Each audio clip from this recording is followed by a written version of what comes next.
ఈరోజు చేబ్రోల్లో ఉన్నాము.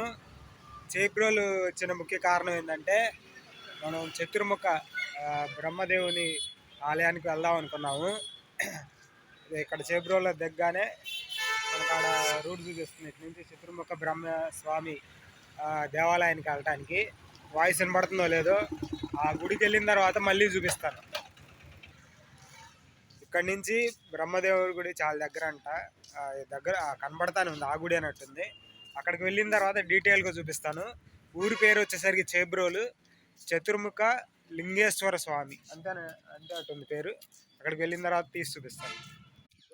ప్రస్తుతం మనం చతుర్ముఖ బ్రహ్మదేవుని ఆలయం దగ్గర ఉన్నాము. ఇక్కడే మనకి 4 గుళ్ళు ఉన్నట్టు కనబడుతున్నాయి. 4 గుళ్ళు. వాయిస్ రావట్లేదు పెద్దగా, బాగా జలుబు చేయడం వల్ల వాయిస్ రావట్లేదు. అదిగండి చుట్టూ కోనేరు కనబడుతుందా మనకు. అటు నుంచి ఎంట్రన్స్ ఉంది, అక్కడ ఇంకొక దేవాలయం ఉంది, ఇక్కడ ఒక దేవాలయం, ఇక్కడ 2 దేవాలయాలు ఉన్నాయి, అక్కడ ఒక దేవాలయం ఉంది. మొత్తం 4 దేవాలయాలు ఉన్నాయి. ప్రస్తుతం అయితే మనం బ్రహ్మదేవుని గుడి చూసారా, కోనేరు ఉంది. కోనేరులో మనకి తాబేలు కూడా కనబడుతుంది. మీకు కనబడుతుందా లేదా? ఇదిగో ఈ తాబేలు ఇటు పోయింది, లోపలికి పోయింది ఆ తాబేలు. చేపలు ఉన్నాయి, తాబేలు ఉన్నాయి. ఇంకా దగ్గరకు వెళ్ళి మీకు కోనేరు చూపిస్తాను.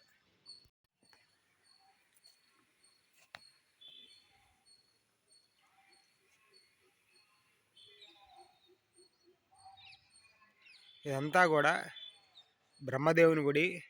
మన 2 తెలుగు రాష్ట్రాల్లో ఎక్కడా కూడా బ్రహ్మదేవుడికి గుడి లేదు. బహుశా ఇక్కడేనేమో ఉంది. మీకేదైనా తెలిస్తే ఇంకెక్కడైనా బ్రహ్మదేవునికి గుడి ఉంటే మీరు కామెంట్ చేయండి. అంతేకాదు దేశంలో కూడా బ్రహ్మదేవుడికి గుళ్ళు అరుదుగా ఉంటాయి. కేవలం ఈ చేబ్రోల్లో మాత్రమే బ్రహ్మదేవుడి గుడి ఉంది. ఇంకా దగ్గరకు వెళ్ళి చూపిస్తాను.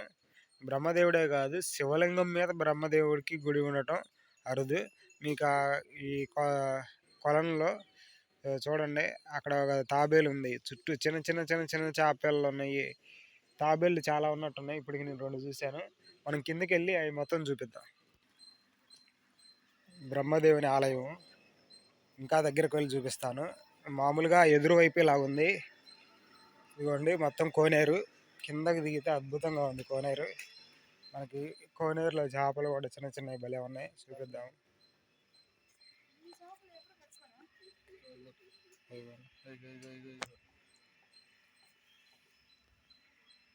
చేపలు కనబడుతున్నాయో లేదు, ఇదిగోండి.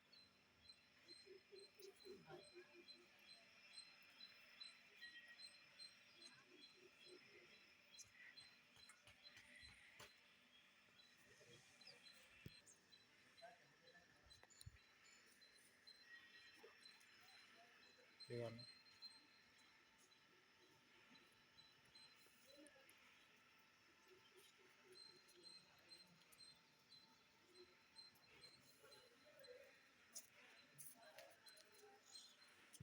ఇదంతా గుడి చుట్టూ ప్రాంగణం.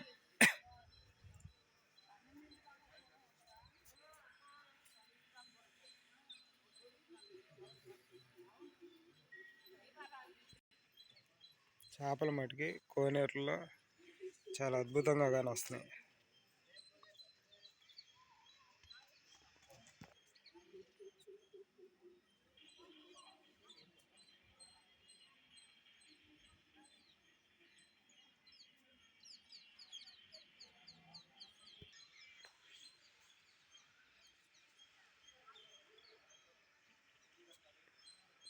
బాగా పురాతన ఆలయం లాగా ఉంది. ఆలయానికి సంబంధించి వివరాలు చెప్పడానికి మనకి ఎవరు అందుబాటులో అయితే లేరు.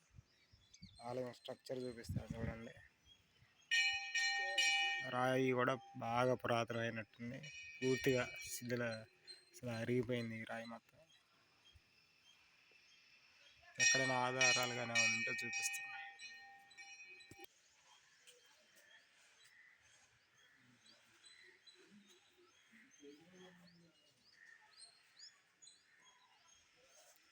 ఇవ్వండి స్వామివారి దర్శనం. ఇవ్వండి లోపల వైపు బ్రహ్మ నాలుగు దిక్కుల వైపు ఉంటే శివలింగం మీద ఉండటం ఇంకొక ఆకర్షణ. బ్రహ్మదేవుడికి గుళ్ళు అనేవి అరుదైతే ఆ బ్రహ్మదేవునికి శివలింగం మీద ఉండటం ఇంకా ఇంకా కొద్దిగా అరుదైన దేవాలయంగా పేర్కొనింది. మనకి బాగా జలుబు చేయటం కొద్దిగా జ్వరంగా ఉండటం వల్ల నా వాయిస్ పెద్దగా రావట్లేదు.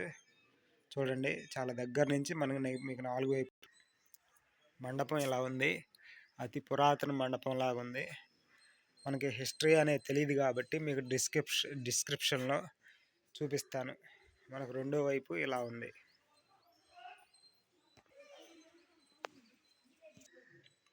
మూడో వైపు స్వామివారి దర్శనం.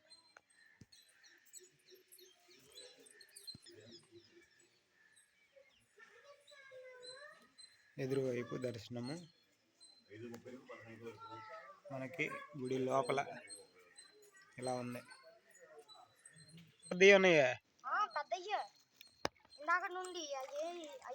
తమ్ముడు కొద్దిగా ఇక్కడికి వేయండి. ఇంకో చూడు, నా ఎదురుకి వేయండి.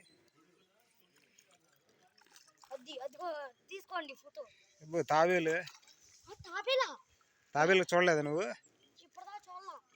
పైకి వచ్చి వెళ్ళిపోయింది. అరే కింద అది క్యాట్ ఫిష్ మొత్తం తింటుంది, చూసావా?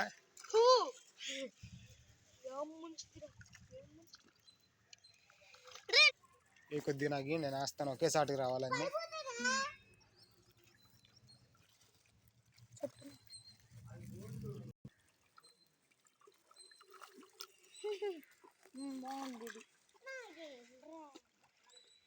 ఇది పూర్తిగా బ్రహ్మదేవుని గుడి.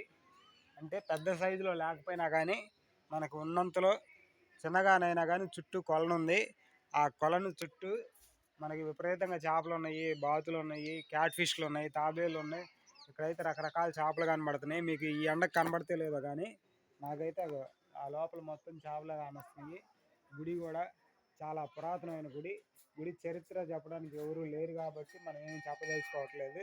మీకు డిస్క్రిప్షన్లో ఈ బ్రహ్మదేవుని గుడి గురించి ఎక్స్ప్లెయిన్ చేస్తాను. మీరు ఈ యొక్క బ్రహ్మదేవుని గుడి దర్శించుకోవడానికి వస్తే చుట్టూ మనకి మొత్తం 8 గుళ్ళు దాకా ఉన్నాయి. అంతకుముందు పురాతన కాలంలో మనకి చేబ్రోలు విలేజ్లో అంట 101 దేవాలయాలు ఉన్నాయంట. కానీ ఇప్పుడు ప్రస్తుతానికి 60 దేవాలయాలు దాకా ఉన్నాయంట. ఇన్ని రోజులు మనం ఎక్కడెక్కడో వెతుకుతున్నాము. అనవసరంగా చేబ్రోలు వచ్చినా పోయేది. మనం ప్రతి సండే ఒక 4 టెంపుల్స్ చూపించుకున్నా కానీ హాయిగా ఈ పాటికి మనకి మొత్తం టెంపుల్స్ కవర్ అయిపోయాయి. ఇది ఈరోజు బ్రహ్మదేవుని ఆలయం ఇలా ఉంది.